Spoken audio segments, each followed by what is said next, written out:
Hello ladies and gentlemen, welcome to Rum on the Couch video number 52. Dave here from Manchester Rum Festival, and for this episode I want to feature a brand that I first came across back in 2019, I think it was the beginning of 2019 at Paris Rum Fest, and that is this beautiful looking bottle, the Lovers Rum.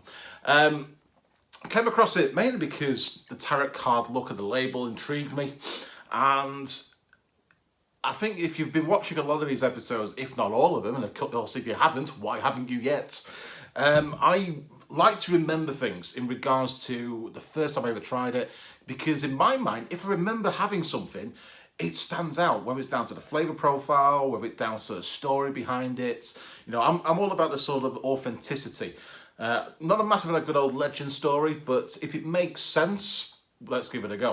And the Lovers Rum caught my eye, mainly because one of the guys behind it, David Cordoba, who's been ex-Bacardi for I think 6 or 7 years, understands what rum is all about. And this is his little creation. Lovers Rum, this is, I believe, one of 24 different rums that are going to be released over the next several years, which is good to see. And like I said, I remember having this one. So, to give you an idea, this is, what did it say?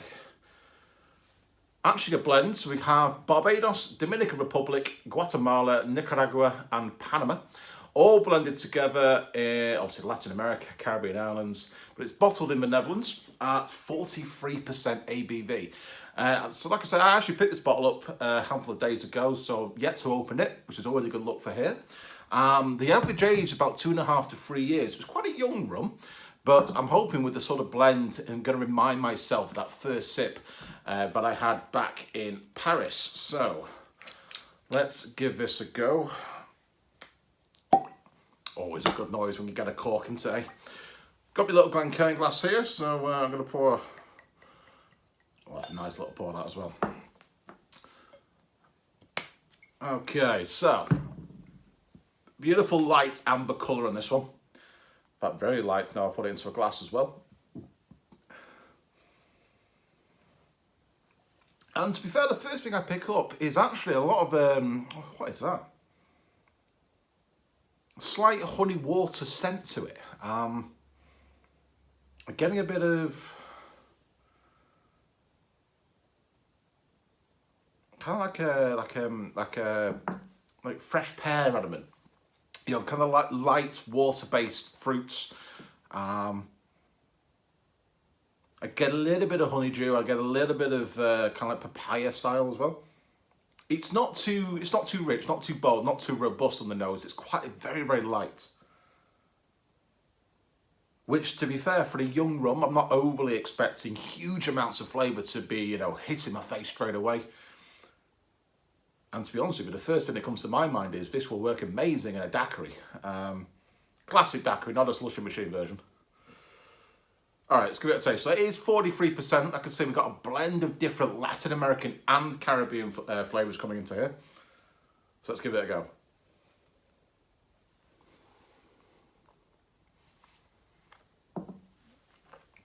Right on the mid-tongue.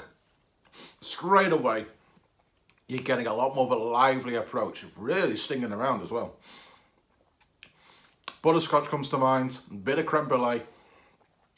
You still get the fruit, I still get that kind of papaya, a little bit of pear, a slight peach element as well. More of a rounded edge towards that one.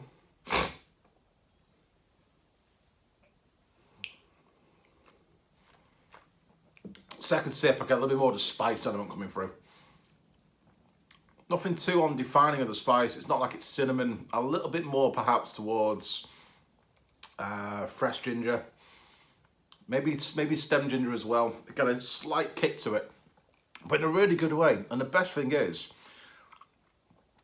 you get the rum element of it. You know you've got a good rum in your mouth.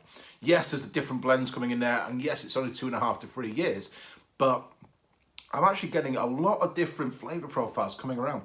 It's kind of hard to distinguish a little bit of defining what those flavours are, because the second sip offered so much different to the first.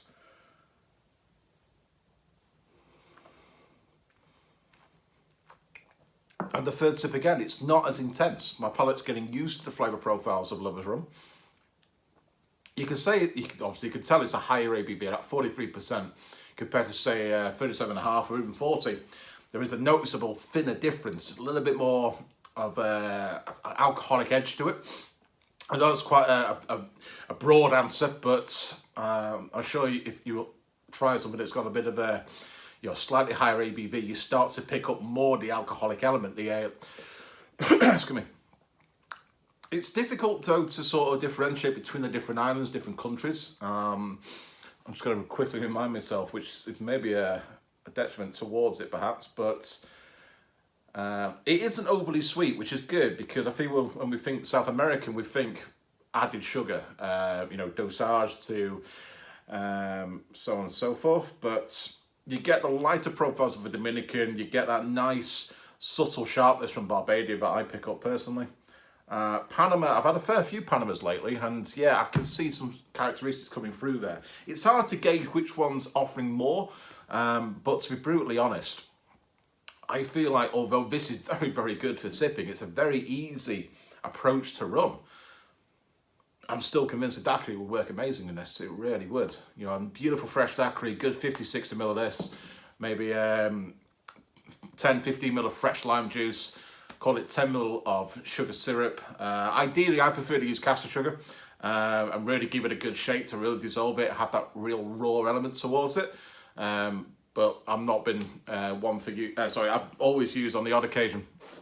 That makes no sense. I've always, on the odd occasion, used something like morning sugar syrup, William Fox sugar syrup, something like that. And it's because it's fresh, it's a good easy substitute. And you get a beautiful freshness. I could see that working, really bumping up. That first taste I picked up, it'd be fantastic to come across that in a daiquiri as well. That is a good shout. And to be honest with you, I'm reminding myself of why it stuck in my head when I first tried it. It wasn't the biggest stand in the world. It wasn't, lots of money thrown at it. It was a little small bit. But it's little things like this which stands out at festivals. My Rum Fest at Manchester, a great example of getting smaller guys involved with something that's obviously big in Paris, in their case, and still have the opportunity to put some great liquid in front. This is a great liquid, and I'm very intrigued to see what the next iterations are going to be over the coming years. I think it's going to be a different tarot card for everyone from what the importer are for the UK is. That's JBE, if any of the trade are watching. Looking at this. So, ladies and gents, if you're intrigued about the Lovers Rum, obviously give them a follow on social media. This always has, from what I can see, lots of different cocktail recipe ideas. Obviously David Cordoba himself, it's always good to see what he's done over the years. Like I say, he is ex-Bacardi, so he's no stranger to the rum world. If you're following this obviously on Facebook, Instagram, YouTube, please do give it a share. Give me a comments of what you think of the Lovers Rum, if you ever had it before yourself. And of course, what else you'd like to see on Rum on the Couch. It might be slightly delayed the next couple of weeks, mainly because I'm moving house. So the internet's going to be a bit all over the place. But I'm hoping to get at least one more, if not two, before the big move dates, if all goes to plan. Other than that, I will also be announcing what's happening regarding Rumfest. It's not going to happen in April, as you would imagine, so there will be an official wording press release regarding that in hopefully the next week or two, if not definitely by March, to let you guys know what's going to happen regarding that. It will just be a move of dates. I just want to make sure I confirm that date. So you can put it in your diaries, and fingers crossed, join us and experience the likes of Lovers Rum amongst many other new brands coming to the UK, and of course some really fantastic established brands that you've all come across, I'm sure.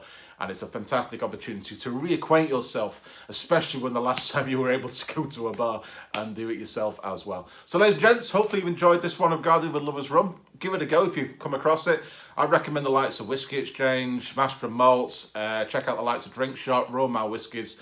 But if you want to obviously go local here in Manchester, head towards Tipples in Manchester, give them a shout, say I want to give this Lovers Rum a go, can you source it? And they will for you, not a problem at all. So ladies and gents, enjoy the rest of your day, and I'll see you on the other side.